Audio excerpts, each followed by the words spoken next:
Chapter 30, Lesson 4: The New Order and the Holocaust.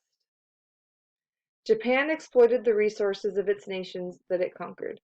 In Germany, the Nazis began a terrifying genocide, carried out by death squads and death camps. Nearly 2 out of every 3 European Jews died in the Holocaust.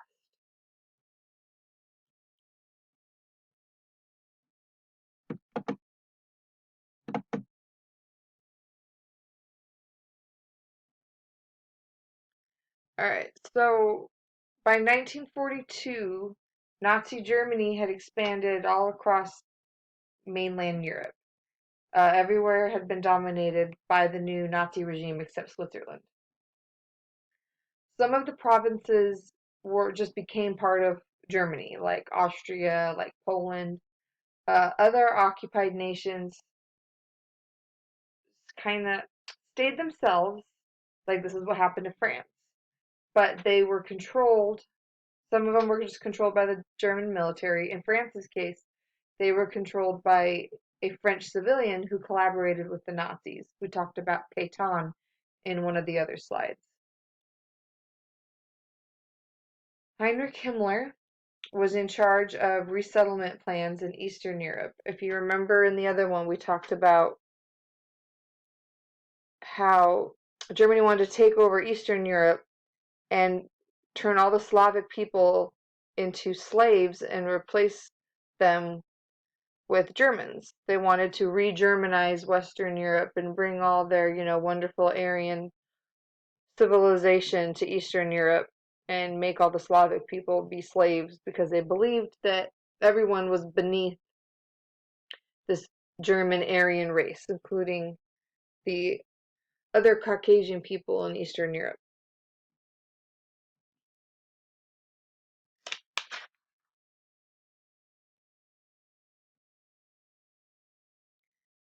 So with all this forced labor, about 7 million people within Germany had been forced into labor camps. And also I want you to remember and understand, we'll see on a map later, a labor camp is different from a death camp. I always mixed them up and thought it was all the same thing because sometimes the same things can happen. But sometimes people were sent to labor camps to work, and sometimes people were sent to death camps to die. The conditions of the labor camps weren't that great, so sometimes you might die there too. But there were separate types of camps. Another 7 million people were forced to work for the Nazis in their own countries. So, people that were, say, in France, in Belgium, in other parts of Eastern Europe, they could stay in their own place, but they had to, everything they were doing was to benefit Nazi Germany and to benefit the war effort. So it could be your own farm or the factory you already worked at, but now you weren't working for yourself or for your boss that you had before, now you're working for the Nazis. The use of forced labor caused many problems for Germany, sending many workers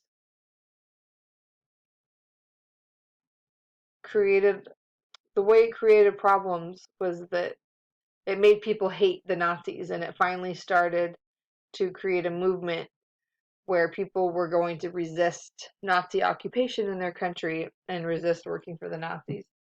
This is a picture of Heinrich Himmler. He not only was he in charge of resettlement plans in Eastern Europe, he was in charge of the Holocaust.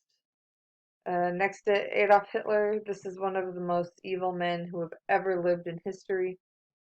The Holocaust was his idea. Hitler spread anti-Semitism and blamed Jews for a lot of things, but the idea of how to exterminate people was Heinrich Himmler. Go ahead and pause here if you need time to finish the notes.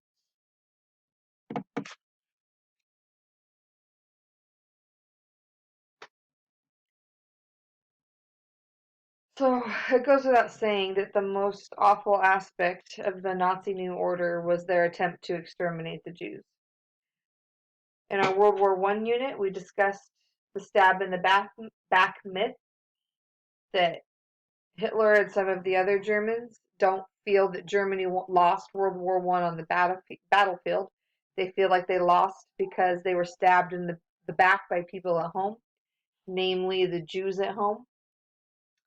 So he felt that the loss of World War One was all the Jews' fault, and he felt that so then the end of the war led to a great economic depression, fell all around the world, especially Germany, and he blamed the Jews for that as well.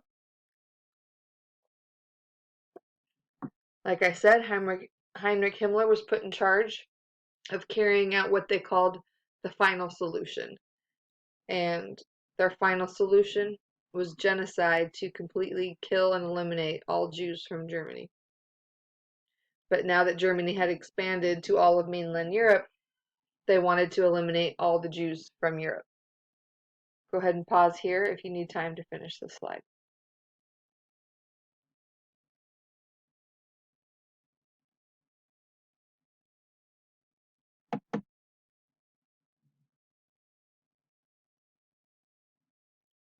So the way their final solution began was they created Einsatzgruppen, which was a group of police. So the young men were serving in the military at this time. There was a group of men that they rounded up and forced to be in this task force. Middle-aged men. Men that were, in their late 30s, early 40s. They were too old to serve as soldiers, but they weren't so old that they couldn't do anything. So they were forced with this task of quote unquote taking care of the Jews. So the first step was to round everyone up and force them to live in ghettos. Ghettos were horrible living conditions. They built up walls within the city and were like, okay, the Jews can only live in this little section of the city. And they would put, I don't know the exact numbers, but it was something crazy like 4 families in one apartment. And they wouldn't have running water and they wouldn't have electricity. They didn't have enough food. They were kind of hoping people would starve to death.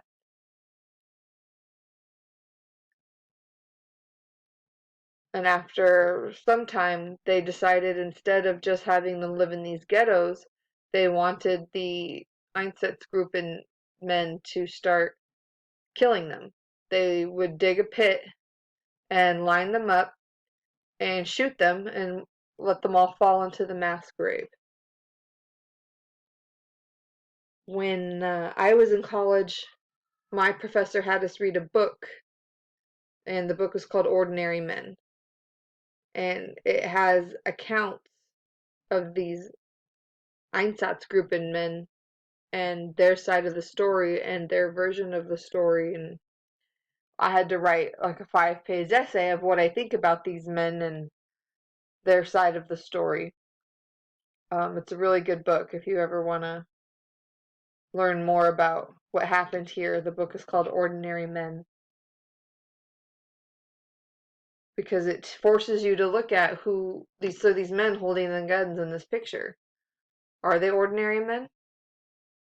Who are they? What's their story? How did they get here? How does it come to this?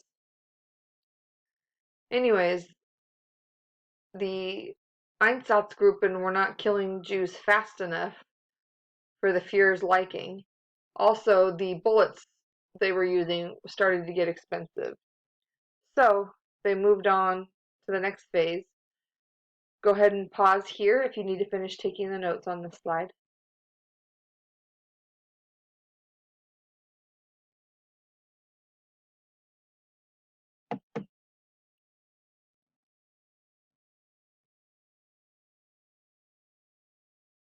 The next phase were the death camps. So, the Jews that were still left living in ghettos, the Einsatzgruppen did kill 1 million Jews. That wasn't enough for Hitler. It wasn't fast enough, and like I said, it was costing too much money on bullets. So they were rounded up and they were placed in freight trains like cattle. As many people that they could fit into a cattle cart, they did. And I just want you to think about that for a moment. It's a box full of people. And It's hot. It's stuffy. It's hard to breathe because there's so many people in such a small area. The windows are small. There's nowhere to use the restroom. You have to stand. There's nowhere to sit. So the train itself was an awful, awful way to travel. The Germans built 6 extermination centers in Poland. So they started bringing all the Jews in Europe to these camps in Poland. Well, 70%. About 30% were sent to the labor camps to work and build munitions and whatever labor the Germans needed to support the war effort. Many people were starved to death because honestly, that's the least expensive way to kill somebody. It doesn't cost the Germans any money to put these people in a camp and starve them to death. The remainder of people were sent to a gas chamber. They were told they could take a shower. Most of them hadn't showered in months. This was like a welcome treat. Instead of water coming out of the shower head, gas came out of the shower head, and everyone inside the chamber died from the poison gas. Some people were also subjected to cruel and horrible, painful medical experiments by Dr. Mengele, who was an absolutely crazy, psychotic man working for Hitler. Go ahead and pause here if you need more time on this slide.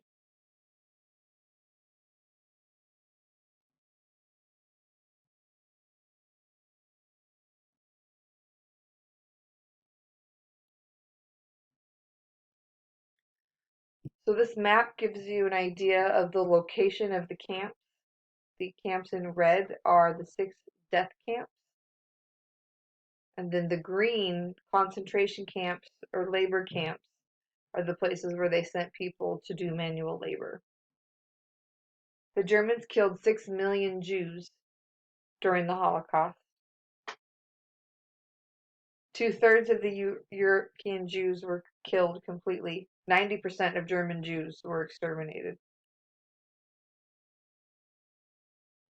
But something that doesn't get talked about a lot is another 9.5 million non-Jews were also killed as part of Hitler's plan for creating a master race.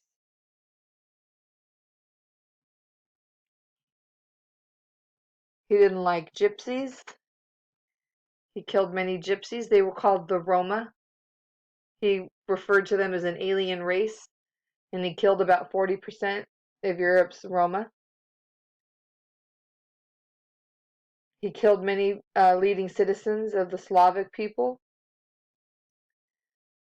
Poles, Ukrainians, Belarusians all lost their lives as slave laborers. And then he killed another 3 to 4 Soviet Union prisoners of war.